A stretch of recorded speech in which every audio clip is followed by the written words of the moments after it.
तो इसमें saying some reactions of compound P which is C5H8O are shown. Compound P जो है वो क्लियरली इज अ कीटोन और उसमें एक कार्बन कार्बन डबल बॉन्ड भी है। ठीक है, ये वाला जो फंक्शनल ग्रुप है कीटोन है क्योंकि इधर भी एक एल्काइल है, इधर भी एक एल्काइल है और कार्बन कार्बन डबल बॉन्ड भी है। इसमें चार रिएक्शन दिखाए हुए हैं कंपाउंड P के। एक रिड्यूसिंग एजेंट डाला है NaBH4। रिड्यूसिंग एजेंट हमें पता है क्या करेगा, जो कीटोन है उसको वापस हाइड्रोक्सिल फंक्शनल ग्रुप में कन्वर्ट कर देगा। फिर कोल्ड एसिडिफाइड KMnO4 डाला है, ये डबल बॉन्ड में से एक बॉन्ड खत्म कर देगा और डायॉल बना लेगा कंपाउंड एस। इसके अलावा हाइड्रोजन और निकेल एज अ कैटलिस्ट डाला है, हाइड्रोजनेशन ऑफ एल्कीन्स होगी और कार्बन कार्बन डबल बॉन्ड खत्म हो जाएगा और दोनों डबल बॉन्डेड कार्बन पे एक एक हाइड्रोजन लग जाएगा। फिर उन्होंने आयोडीन डाली है OH नेगेटिव आयन के साथ, तो this is aqueous alkaline iodine जो कि ट्राई आयोडोमीथेन टेस्ट जिससे हम करते हैं।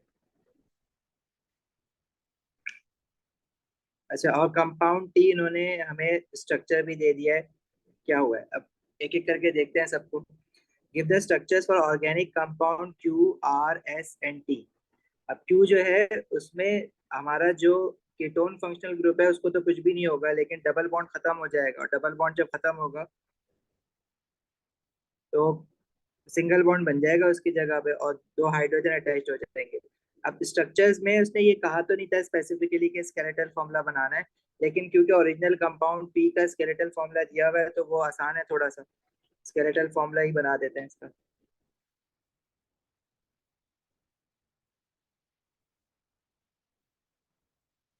क्लियर है, ये आगे बढ़े। अच्छा, आर क्या है हमारे पास, जब रिड्यूसिंग एजेंट डाला है तो ये जो हमारा एल्डिहाइड है, ओ सॉरी कीटोन जो है ये खत्म हो जाएगा और इसकी जगह अल्कोहल आ जाएगा, तो ये सेकेंडरी अल्कोहल बन जाएगा और डबल बॉन्ड तो कुछ भी नहीं होगा जब आप रिड्यूसिंग एजेंट डालते हो।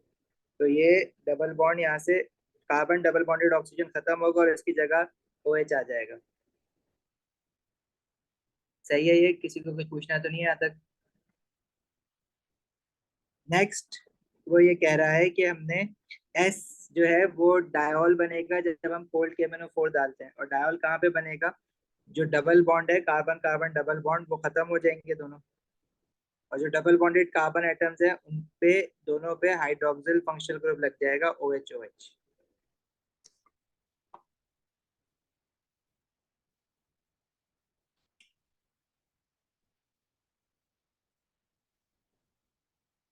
आगे बढ़े। टी जो है वो बेसिकली हमारे पास, देखो अब टी क्या है, जब हम एक्वस एल्कलाइन आयोडीन डालते हैं तो ये है ट्राई आयोडोमीथेन टेस्ट। अब जिन्होंने कार्बोनाइल कंपाउंड की लास्ट क्लास नहीं ली हुई है अभी तक, तो उनके लिए थोड़ा सा मैं बता देता हूँ कार्बोनाइल ट्राई आयोडोमीथेन टेस्ट क्या होता है।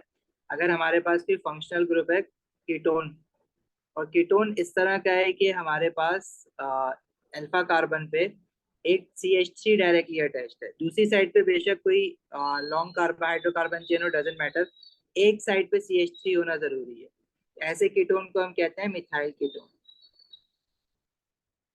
तो होता क्या है कि ये जो हमारे पास CH3 है ये ब्रेक डाउन होके इसका जो एंड रिजल्ट मिलता है वो क्या मिलता है, इसमें एक हाइड्रोजन रह जाएगा और इसकी जगह पे तीन आयोडीन आ जाते हैं।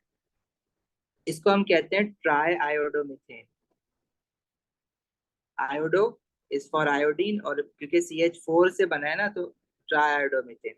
और इसके प्रेसिपिटेट बनते हैं येलो या ऑरेंज PPT, या यूजुअली येलो PPT लिखते हैं इसको। येलो PPT कह दो या येलो सॉलिड कह दो उसको, इसकी ऑब्जर्वेशन ये होती है। अच्छा, हुआ क्या है इसमें, यहाँ से बॉन्ड ब्रेक होगा इसका, ये जो भी हमारा कीटोन था उसमें ये वाला बॉन्ड ब्रेक हुआ, जो CH3 लगा हुआ था एंड पे वो निकल गया। अब ये वाला जो प्रोडक्ट बना है वैसे तो ये पूछता नहीं है कि खुद से बनाओ, लेकिन ये भी आना चाहिए। होता क्या है कि जो जब यहाँ से ब्रेक होगा तो एक ऑक्सीजन लग जाता है यहाँ पे, ये भी एसिड बन जाता है बाद में। लेकिन ये जो टी है ये क्या है, CHI3।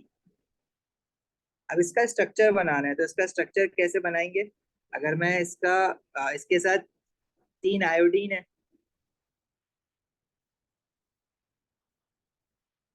और एक हाइड्रोजन है। स्केलेटल फॉर्मूला अगर इसका बनाना हो तो स्केलेटल फॉर्मूला में बीच में एक कार्बन है और ऊपर एक आयोडीन, इधर एक आयोडीन, इधर एक आयोडीन, और जो मिडिल में ज्वाइंट है वो कार्बन का है, इसके साथ एक हाइड्रोजन भी लगा हुआ होगा। लेकिन क्योंकि हम हाइड्रोजन लिखते नहीं है स्केलेटल फॉर्मूला में, तो ये हाइड्रोजन लिखने की जरूरत नहीं है।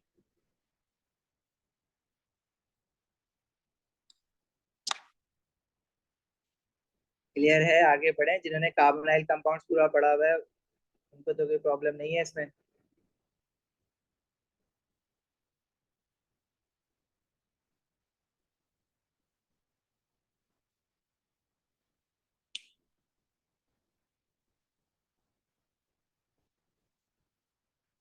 चलो आगे कह रहा है give the systematic name of compound P. Systematic name हम आयोपैक नेमिंग को ही कहते हैं, जो नेमिंग हम करते आ रहे हैं वही है।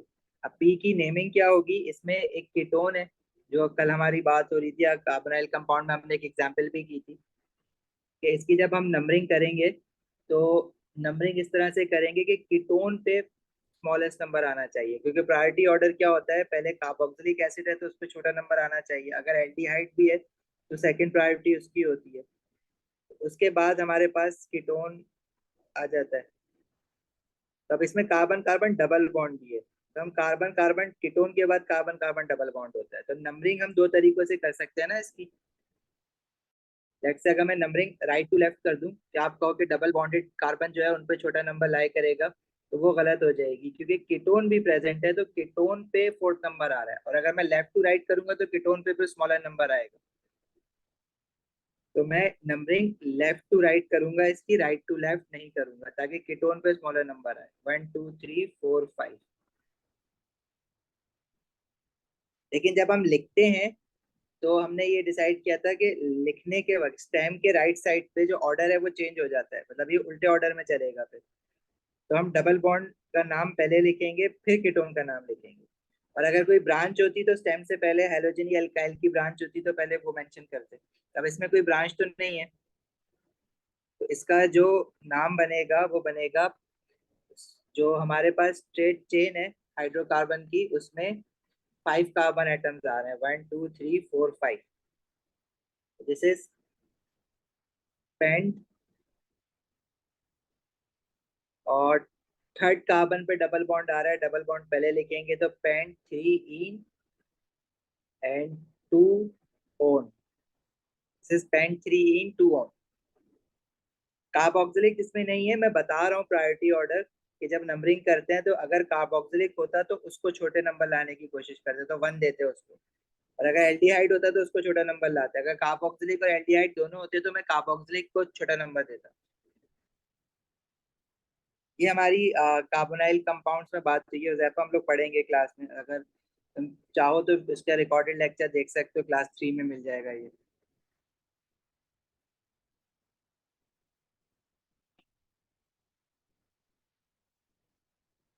This is pent 3 ene 2 one. Clear है? आगे बढ़े। What would you observe when compound P is reacted with 2,4-dinitrophenyl hydrazine? तो 2,4-DNPH हमारे एल्डिहाइड फंक्शनल ग्रुप को भी आइडेंटिफाई करता है और कीटोन को भी करता है। अब इसमें कीटोन है ना, तो 2,4-DNPH जो है वो ऑरेंज कलर देगा, दिस ऑरेंज पीपीटी। ऑरेंज भी लिखते हैं, येलो भी लिखते हैं, कोई एक याद कर लो, दोनों एक्सेप्टेबल है।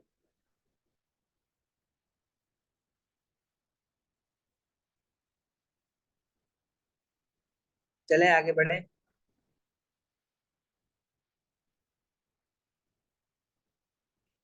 क्वेश्चन 2 कह रहा है over 1 million tons of hydrogen cyanide are produced each year using the Andrussow process, the overall equation for the reaction is shown.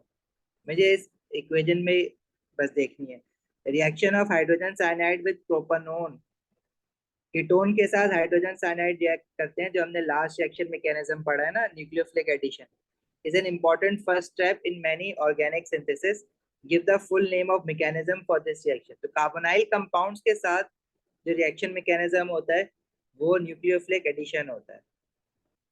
Alkene के साथ फ्री रेडिकल सब्स्टिट्यूशन होता है, एल्कीन्स के साथ इलेक्ट्रोफिलिक एडिशन होता है, हैलोजिनो एल्केन और अल्कोहल के साथ न्यूक्लियोफिलिक सब्स्टिट्यूशन होता है, और कार्बोनाइल कीटोन और एल्डिहाइड के साथ न्यूक्लियोफिलिक एडिशन होता है।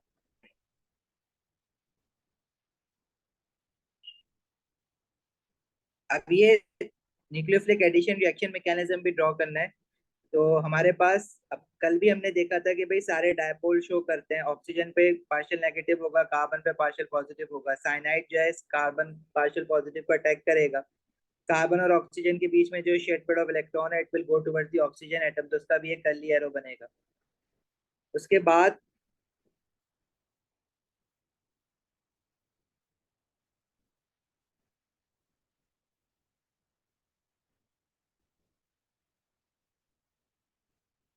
देखो साइनाइड यहाँ पे लग जाएगा। अच्छा, साइनाइड पे हमें लोन पेयर भी दिखाना होगा, कल भी देखा था ना। तो ये सारी चीजें बनाने के एक मार्क मिलेगा आपको। देखो 5 मार्क्स का है ये सारा काम। तो इनमें से अगर एक भी कर्ली एरो आप मिस कर गए तो पूरा मार्क चला गया। अब इस ऑक्सीजन पे एक लोन पेयर आ जाता है एक्स्ट्रा, और नेगेटिव चार्ज आ जाता है। अब हमने रिएक्शन मैकेनिज्म ये देखा हुआ है कि हाइड्रोजन साइनाइड का जो बॉन्ड है ये ब्रेक करेगा ऑक्सीजन, और हाइड्रोजन का जो पार्शियल पॉजिटिव चार्ज है इसको अटैक कर लेगा। अब यहाँ पे आप H पॉजिटिव आइन भी लिख सकते हो, हाइड्रोजन साइनाइड मॉलिक्यूल भी लिख सकते हो, दोनों एक्सेप्टेबल है। पढ़ाते वक्त भी बताया था कि अक्सर मार्किंग की में H पॉजिटिव आइन भी मिलेगा और हाइड्रोजन साइनाइड का मॉलिक्यूल भी मिलेगा। नेक्स्ट फाइनल स्टेप में क्या होगा कि ऑक्सीजन के साथ हाइड्रोजन लग जाएगा, वो OH बन जाएगा, एक CH3, और CH3 मैं नीचे करके लिख रहा हूँ, साइनाइड लेफ्ट पे लिख देंगे। अगर इसका नाम मैं पूछूं, ये पूछा हुआ तो नहीं है, लेकिन इसका अगर नाम पूछे तो क्या होगा? हुज़ैफा कौन सी बात रिपीट करनी है?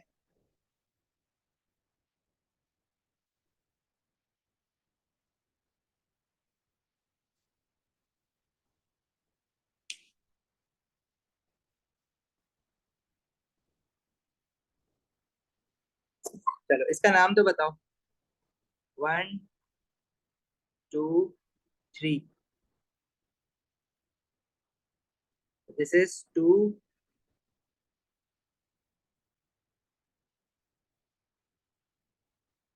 अच्छा, मिथाइल भी लगा हुआ है इसमें।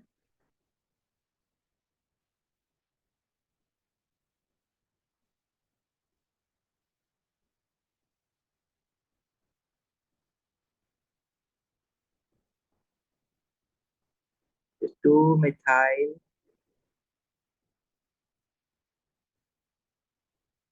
2 हाइड्रोक्सी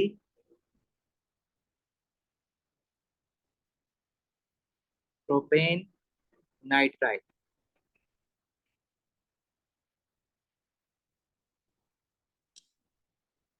नाम क्वेश्चन में नहीं पूछा हुआ था, मैंने लिखा है। एडिशन इसलिए है मात क्योंकि साइनाइड ऐड हुआ है इसमें, कुछ निकला तो नहीं है ना, सब्स्टिट्यूशन तो नहीं हुई कुछ निकल। कार्बन के साथ जितनी चीजें पहले लगी हुई थी उतनी चीजें बाद में भी लगी हुई हैं, सिर्फ CN ऐड हुआ है इसमें, तो कुछ निकला तो नहीं है ना, इसलिए न्यूक्लियोफिलिक एडिशन। साइनाइड आइन एक न्यूक्लियोफाइल है जो कि ऐड हुआ है बस।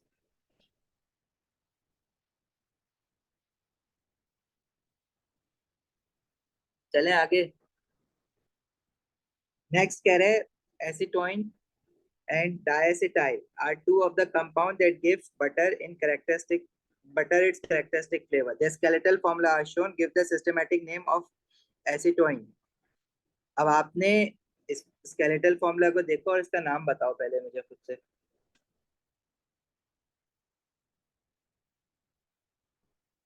नंबरिंग कहाँ से करेंगे पहले तो ये बता दो। देखो अगर ये रियलाइज करो ना, ये 4 कार्बन की चेन है।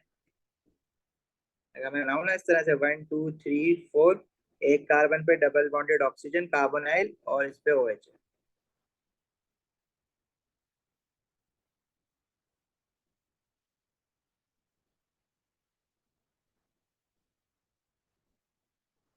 तो नंबरिंग हम कहाँ से करेंगे?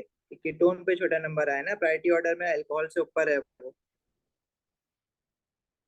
लेकिन जब हम लिखेंगे तो OH फंक्शनल ग्रुप, OH को ऑल भी लिख सकते हैं लेकिन हाइड्रोक्सी भी लिख सकते हैं, तो हाइड्रोक्सी लिखा करो उसको। दिस इज 3 हाइड्रोक्सी और 4 कार्बन की स्ट्रेट चेन है, तो ब्यूटेन और कीटोन जो है वो सेकंड कार्बन पे है, ब्यूटेन 2 ऑन। ब्यू 2 इन कहाँ से आया? कार्बन कार्बन डबल बॉन्ड थोड़ी ना है, कार्बन ऑक्सीजन का बॉन्ड है वो डबल।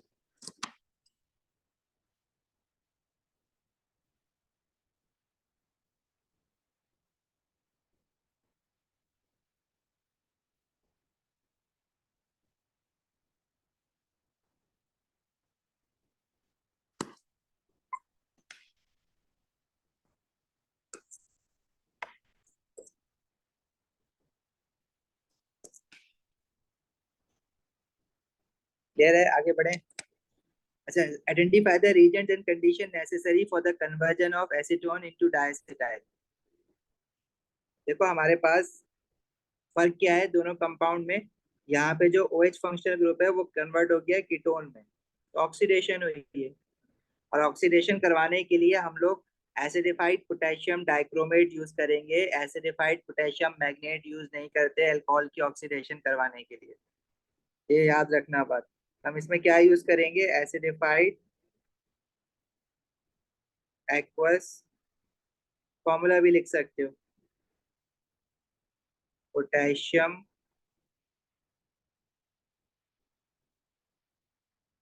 Dichromate 6 and heat. अब हीट अंडर रिफ्लक्स अगर आप लिख दोगे तो कोई इशू नहीं है, लेकिन जरूरत नहीं है रिफ्लक्स करने की, क्योंकि कीटोन फर्दर ऑक्सीडाइज होते भी नहीं।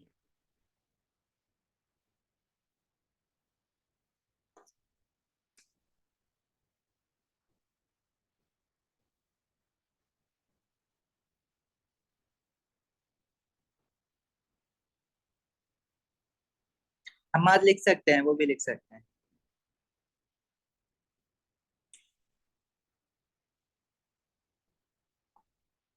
लेकिन प्रॉप कहाँ से आया? क्वेश्चन 2 की बात कर रहे हो? अच्छा अच्छा, सॉरी। हाँ लिख सकते हैं, लेकिन जब हम नाइट्राइल्स लिखते हैं ना और उस पर हाइड्रोक्सी भी OH भी लगा हुआ होता है, तो उसकी नेमिंग जनरली ऐसे ही दी जाती है, हाइड्रोक्सी लिखा जाता है।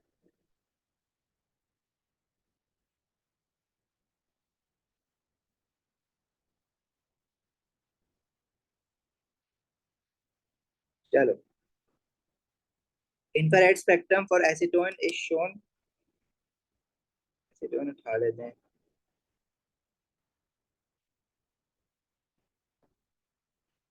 Explain the main features of this spectrum with reference to the peak with wave numbers greater than 1500। 1500 से ग्रेटर वैल्यू लेफ्ट साइड पे बढ़ रही है वैल्यू। तो यहाँ पे जो पीक्स आ रही है ना, उन पीक्स को देखते हुए बताना है आपको। एक पीक तो यहाँ पे मिल जाएगी जो कि 15 16 1650 पे मिल रही है। अच्छा, और देखो इसमें फंक्शनल ग्रुप क्या है, एक कार्बोनाइल फंक्शनल ग्रुप है, एक अल्कोहल है, OH है। और OH का ब्रॉड हमें पता है कि इस तरह से बनता है कि वो बीच में उठता है फिर वापस जाता है।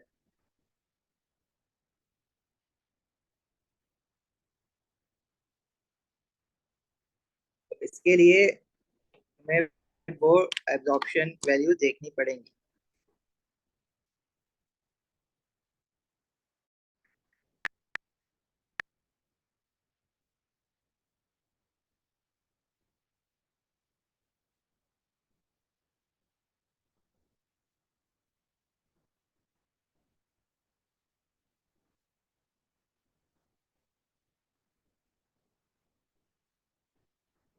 देखो जो कंपाउंड है इसमें एक कीटोन है और एक OH है। OH भी ये वाला, और कार्बोनाइल कंपाउंड है, और बाकी हाइड्रोकार्बन तो है ही इसमें। तो उसके हिसाब से ढूंढेंगे। देखो, एक कार्बन डबल बॉन्डेड ऑक्सीजन है जो कि हमारा कार्बोनाइल है, उसकी पीक जो हमें मिलेगी 1670 से 1740। जो 1670 पे हमें पीक मिल रही है, 1650 पे मिल रही है आई थिंक, हाँ।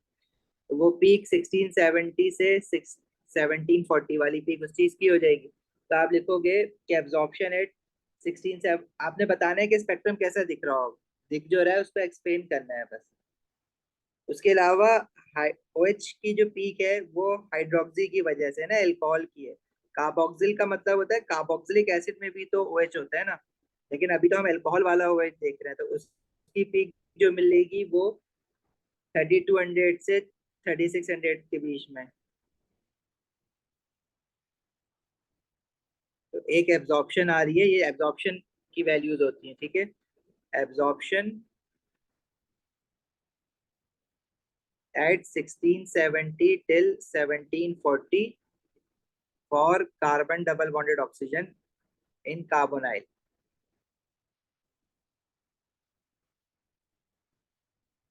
सेकंड हमारे पास एक एब्जॉर्प्शन आएगी, absorption at 3200 till 3600 for OH in alcohol।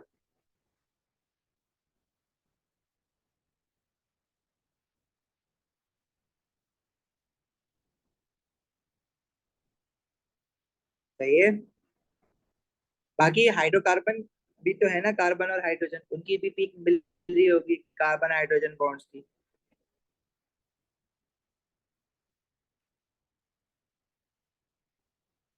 जैसे ये वाली पीक हो गई हमारी अल्कोहल की, OH, जो कि 3000 से ऊपर है। हमारी जो रेंज है वो 3200 से 3600 है। तो वो ये वाली पीक हो जाएगी, 3200 यहाँ से स्टार्ट हो रहा है 3600 तक। ये जो ये वाली पीक आ रही है, ये किस चीज की होगी? कार्बन हाइड्रोजन बॉन्ड्स, इसके अलावा तो और कुछ है नहीं। तो ये कुछ आ रही है हमारी 2900 के बीच में, 2900 और 3000 से थोड़ा सा पहले है।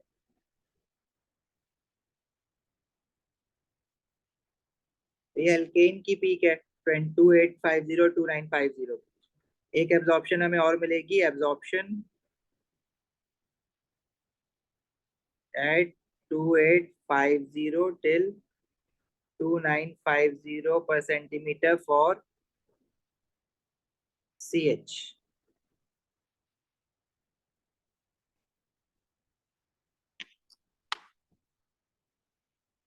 अल्कोहल की हम बात, वो जो अगर सिर्फ ब्रॉड ऐसा है ना तुम्हारे पास 3200 के पास, मतलब 23,000 से आगे अगर सिर्फ ब्रॉड ऐसा आ रहा है, तो ये OH है कार्बोक्सिलिक का। और अगर एक ब्रॉड ऐसा आ रहा है जिसमें नीचे जाके फिर ऊपर जाके फिर नीचे आ रहा है, तो ये OH है अल्कोहल का। और इसकी पीक वैल्यू की, ये वाली पीक वैल्यू OH की, ये होगी आपकी 3200 से 3600 में। देखो OH के दो दिए हुए हैं, कार्बोक्सिल का और हाइड्रोक्सी का। तो ये एब्जॉर्प्शन वैल्यू होगी 3200 से 3600 के बीच में। और OH कार्बोक्सिलिक का जो होगा उसकी होगी ये वाली 2500 से 3000 के बीच में। जी ये टेबल ऑफ कोर्स गिवन होगा, क्वेश्चन के साथ नीचे ही लगा हुआ होगा।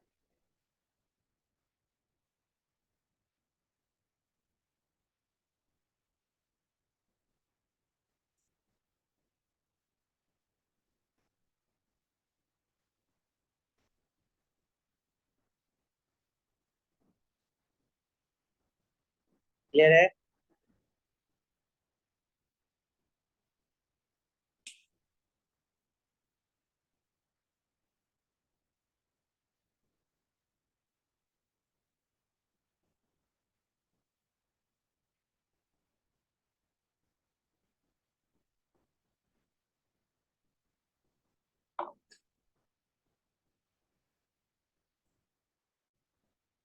तो ये 3 मार्क्स में ये बस पीक की वैल्यू बतानी थी, explain the main features of the spectrum.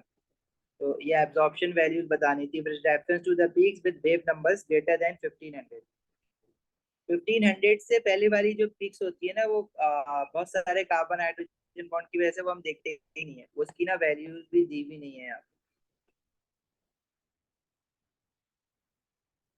चलो,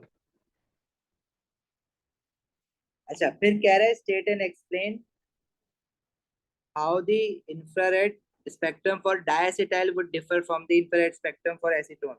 तो डायएसिटाइल में फंक्शनल ग्रुप क्या चेंज हुआ है? अल्कोहल खत्म हो गया और कीटोन आ गए हैं। तो जो अल्कोहल की एब्जॉर्प्शन है, OH की पीक जो है वो डिसअपेयर हो जाएगी। तो इसको 2 मार्क्स के लिए आपने क्या लिखना है? OH की जो पीक आ रही थी हमारी, वो आ रही थी 3200 से 3600 के बीच में। नो एब्जॉर्प्शन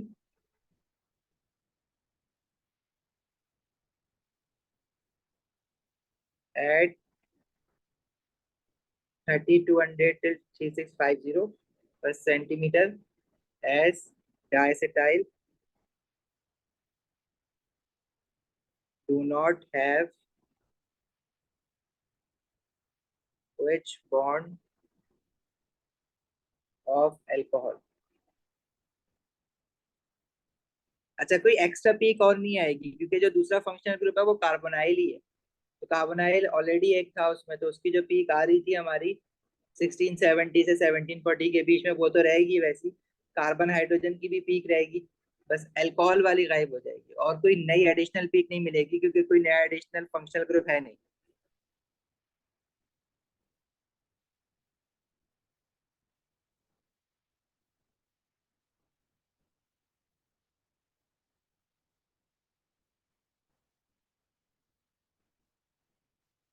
हाँ, रिपीटेड फंक्शनल ग्रुप सेम तरह के दो या तीन फंक्शनल ग्रुप है तो उनकी एक ही पीक मिलेगी आपको।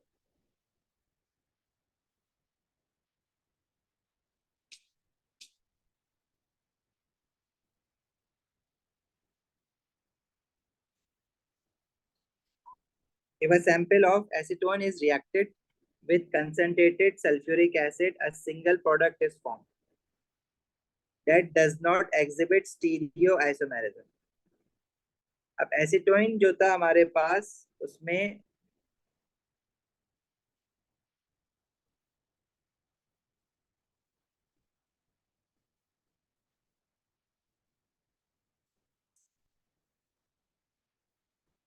एक कीटोन फंक्शनल ग्रुप है और हाइड्रोक्सिल फंक्शनल ग्रुप है।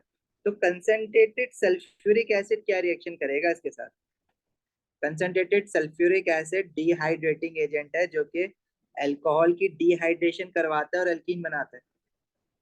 जब एल्कीन बनेगा तो देखो दो पॉसिबिलिटीज हैं इसमें। एक तो डबल बॉन्ड, देखो हमारे पास ना ये जो इसका स्ट्रक्चर हमने अभी ये देखा ना, ये है 4 कार्बन वाला।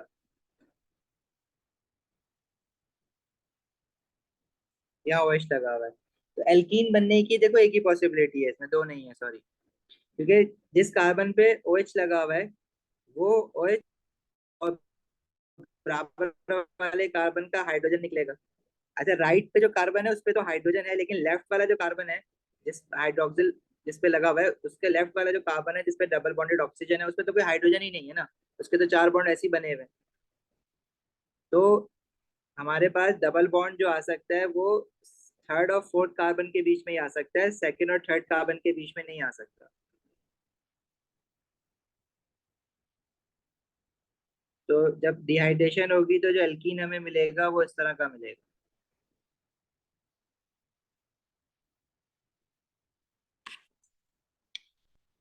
क्लियर है ये बात?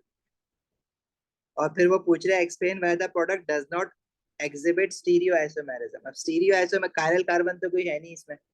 दूसरी बात, सिस ट्रांस के लिए each double bonded carbon atom must have different atoms और group of atoms attached to it। लेकिन जो हमारा ये वाला डबल बॉन्डेड कार्बन एटम है फोर्थ वाला, उसके साथ दोनों सेम चीजें लगी हुई हैं, दो हाइड्रोजन लगे हुए हैं। तो कैसे लिखोगे इसको? No cis trans as one of the double bonded carbon atoms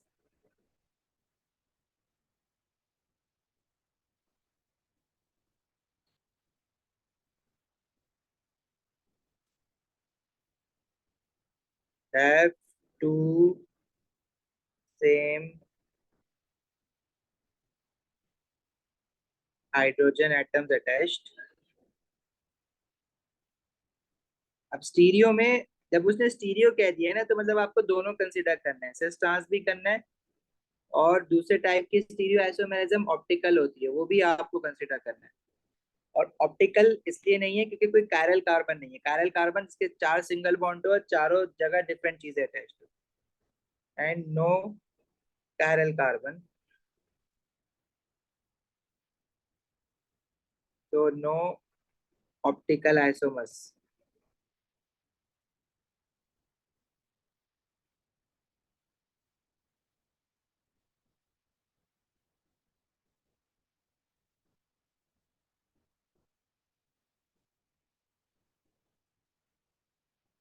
clear है?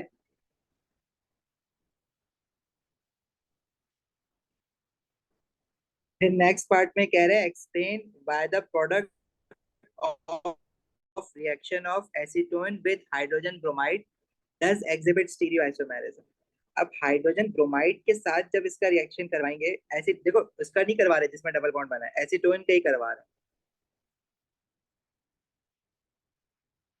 तो क्या रिएक्शन क्या होगा पहले तो ये बताओ। हाइड्रोजन ब्रोमाइड कहाँ रिएक्ट करेगा, किस फंक्शनल ग्रुप के साथ जाके? डबल बॉन्ड तो है नहीं, एडिशन रिएक्शन तो होगा नहीं, अल्कोहल है। और जैसे हमने पढ़ा था ना अल्कोहल्स में, अगर मेरे पास कोई अल्कोहल है जैसे इथेनॉल है, उसको हाइड्रोजन क्लोराइड के साथ रिएक्ट कराएंगे तो दोबारा हेलोजन लग जाएगा, सब्स्टिट्यूशन हो जाएगी C2H5Cl। इसी तरह अगर हम किसी अल्कोहल को हाइड्रोजन ब्रोमाइड के साथ रिएक्ट कराएं तो क्या होगा? आपका ब्रोमीन लग जाएगा।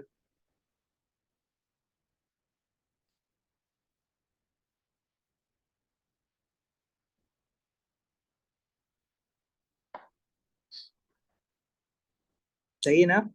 अभी फिलहाल हाइड्रोजन ब्रोमाइड के साथ करवाया तो जो अल्कोहलिक फंक्शनल ग्रुप है हाइड्रोक्सी हटेगा, उसकी जगह ब्रोमीन लग जाएगा। जो हमारे पास एक कंपाउंड है जिसमें OH लगा हुआ है, वो OH हटेगा और यहाँ Br लग जाएगा। बाकी कार्बन के साथ हाइड्रोजन लगे हुए हैं। तो इसमें देखो सिस ट्रांस तो नहीं हो सकती, कार्बन कार्बन डबल बॉन्ड नहीं है, लेकिन देखो एक कार्बन पैरेलल कार्बन है इसमें, इसके साथ चार डिफरेंट चीजें अटैच्ड है।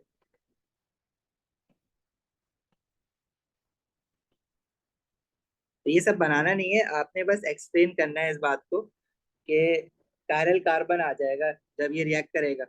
अच्छा, पैरेलल कार्बन इसमें पहले भी था, एसीटोन में भी था, वो भी ऑप्टिकल आइसोमेरिज्म कर सकता है, लेकिन उसने हमें उसके प्रोडक्ट का पूछा है तो मैं प्रोडक्ट की देख के बताऊंगा ना। तो the product will have chiral carbon atom which will undergo optical isomerism.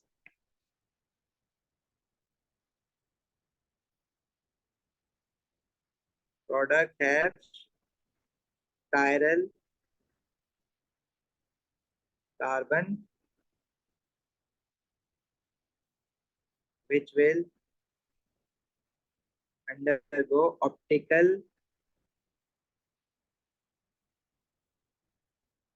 isomerism.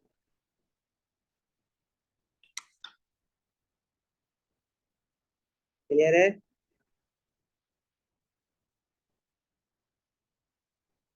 Next कह रहे हैं draw the two stereo isomerism from three using the conventional representation. मतलब वैज और डॉटेड बनाना है आपने। हमारे पास जो कैरल कार्बन है उसके 4 बॉन्ड्स, एक हाइड्रोजन लगा दो, एक वेज, डॉटेड और एक लाइन। देखो एक जगह तो Br लगा हुआ है, एक जगह पे CH3 लगा हुआ है, और ये जो पूरी चीज है ना जिसमें कीटोन फंक्शनल ग्रुप भी आ रहा है उसको कंडेंस करके लिख दो। मतलब दिस इज CH3CO। इस कार्बन का ही बॉन्ड बना हुआ है ना कार्बन के साथ, इसका मिरर इमेज बना दो। अब ये जो अरेंजमेंट है ये आगे पीछे हो सकती है, अब किसी ने Br वेज के साथ लगा दिया तो वो भी सही है। लेकिन जब वो बनाओगे मिरर इमेज तो मिरर इमेज में फिर अरेंजमेंट सेम रखना।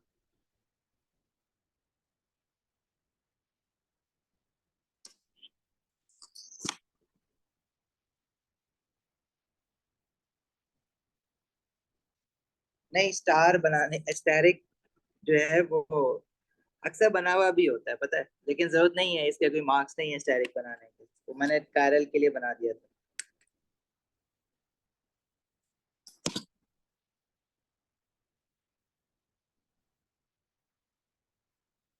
चले आगे। नेक्स्ट कह रहा है complete the reaction mechanism for reaction 5। अच्छा ऊपर वाला पार्ट नहीं है इसका, लेकिन ये अब ये CN लगा हुआ है, साइनाइड है, अच्छा, इसने ना इस बार उल्टा करके लिखा हुआ है, तो यहाँ पे ना अक्सर स्टूडेंट जो है वो यहाँ पे लोन पेयर दिखा देते हैं नाइट्रोजन पे, वो नाइट्रोजन पे नहीं होता, कार्बन पे होता है। कार्बन पे ही दिखाना है lone pair. Partial negative, partial positive. बाकी ये तो बहुत बार बना लिया, आई थिंक इसमें गलती नहीं करोगे, बाकी सब कुछ वैसा रहेगा, CH3 CH2 हाइड्रोजन, इसके साथ बस एक CN लग जाएगा साइनाइड, और ये O नेगेटिव। और फिर ये क्या करेगा, अगर कोई H पॉजिटिव आइन है होगा सोल्यूशन में, या हाइड्रोजन साइनाइड से तोड़ के इसको अटैक करेगा और फाइनल प्रोडक्ट बन जाएगा।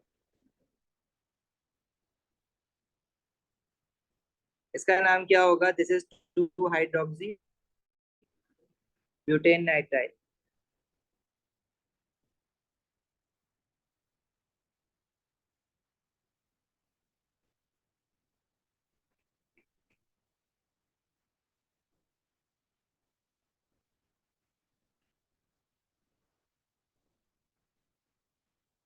ये प्रोडक्ट 5 है, ये कह रहा है इट अंडरगोज स्टीरियो आइसोमेरिज्म, मतलब ऑप्टिकल करेगा, कार्बन कार्बन डबल बॉन्ड तो है नहीं, सिस ट्रांस का तो कोई चांस नहीं है। इसमें भी ऑप्टिकल आइसोमर जब बनाओगे तो C2H5, अच्छा ये C2H5 लिख दो, यहाँ पे CH3 CH2 लिख दो, दोनों एक्सेप्टेबल है, हाइड्रोजन और साइनाइड। इसका मिरर इमेज,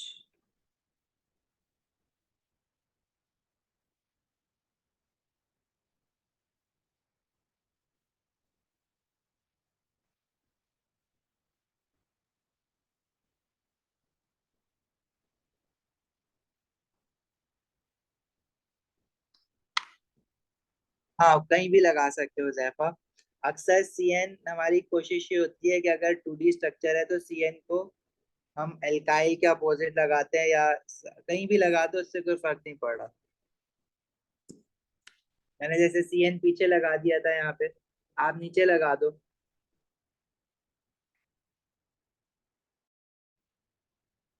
कि आप नीचे लगा दो, यहाँ लगा दो, हाइड्रोजन को उधर कर दो, तो ये सब एक्सेप्टेबल है।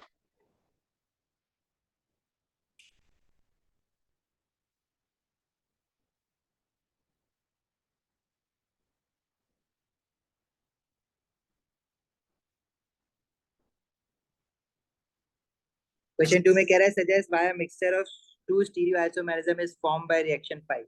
देखो जब भी ऑप्टिकल आइसोमर्स बनते हैं तो उसके लिए पहली बात तो ये लिखते हैं कि कायरल कार्बन बन रहा है, और कायरल कार्बन बनने की वजह से हमारे पास जो दो आइसोमर्स आ रहे हैं वो उनकी different spatial arrangement, arrangement of atoms है और ग्रुप ऑफ एटम्स है इन स्पेस। ये वाला याद रखो, अक्सर ये ना गलती लिखते हैं सब। अब मिक्सचर क्यों बन रहा है टू, क्योंकि दो ऑप्टिकल आइसोमर बन रहे हैं ना। देखो इसका आंसर कैसे लिखोगे, product as a chiral carbon, so two, अच्छा इसमें मेजर माइनर नहीं होता है, टू ऑप्टिकल आइसोमर्स जो है ना इक्वल बनेंगे वो, two optical isomers in equal proportions of form.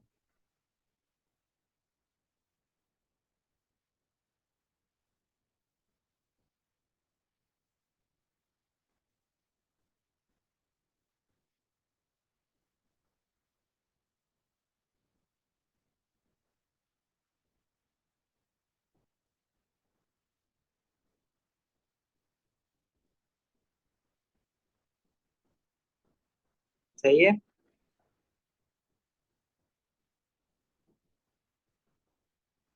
अच्छा अगर जब आप लोग ये पेपर 2 के क्वेश्चंस करो ना और कहीं क्वेश्चन में फंसो, तो अक्सर कुछ क्वेश्चन में ऐसा है कि बीच से उठाए हुए ना ऑर्गेनिक के, तो 2-3 क्वेश्चन में ये प्रॉब्लम है कि ऊपर वाला पार्ट मिसिंग है, जिसकी वजह से वो इन्फॉर्मेशन रिक्वायर्ड है नीचे वाले पार्ट में। तो कहीं ऐसे क्वेश्चन में फंसो तो पिक्चर भेज के मुझसे पूछ लेना, ताकि मैं बता दूं कि भाई इसमें कुछ मिसिंग है या नहीं है।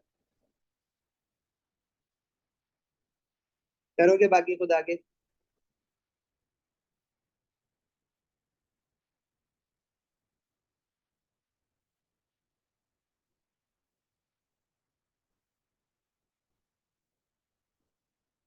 इसमें ना एक क्वेश्चन मुझे दिखाता हूँ।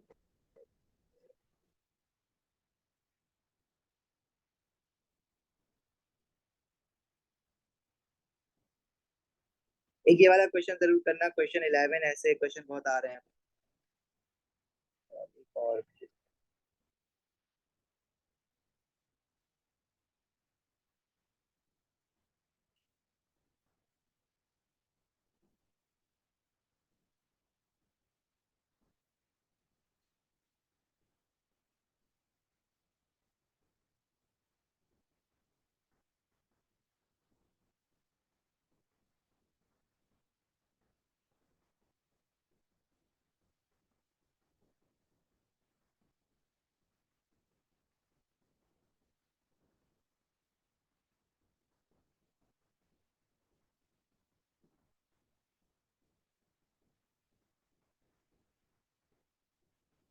फैलिंग्स जो है वो ब्रिक रेड पीपीटी देता है, yes. Tollens silver mirror, triiodomethane yellow PPT, 2,4-DNPH orange PPT.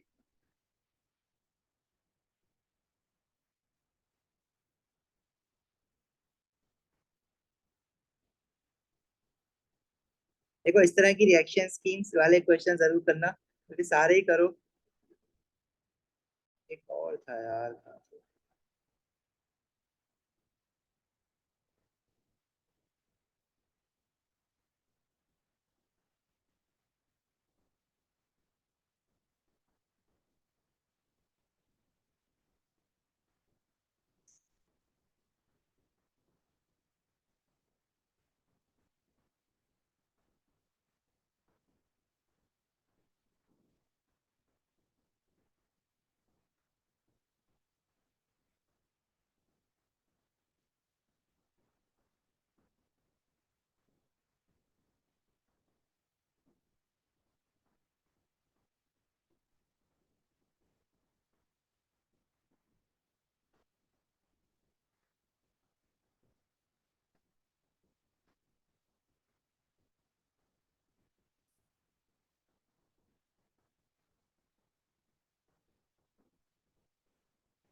मुझे मिल नहीं रहा वो क्वेश्चन अभी।